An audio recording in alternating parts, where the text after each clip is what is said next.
So I've had people asking about how I mic up guitars in response to all these Dance Gavin Dance videos that I've been posting. I have a fairly straightforward approach to it, but people seem interested, so I'm going to go over it. I generally use an SM57, an older 80s Unidyne 3 Shure SM57. Although regular ones sound fine. I have other ones, newer ones that I really like. And then I use a second mic, which is a ribbon mic, a Royer 121. And that is just kind of adds low-mid body to the sound and gives it a little more oomph and more texture. However, as the internet has probably told you, a well-placed 57 on a guitar cab is often all you need. So I guess the real question is what makes it well-placed?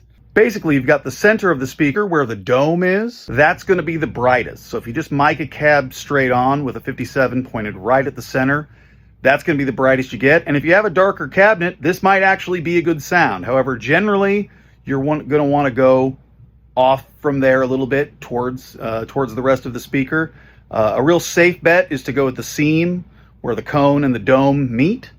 So there's a seam there. That's generally a pretty clear spot. However, if you want more low end, you go more towards the cone. And if you want it to be brighter, you go more towards the center of the dome.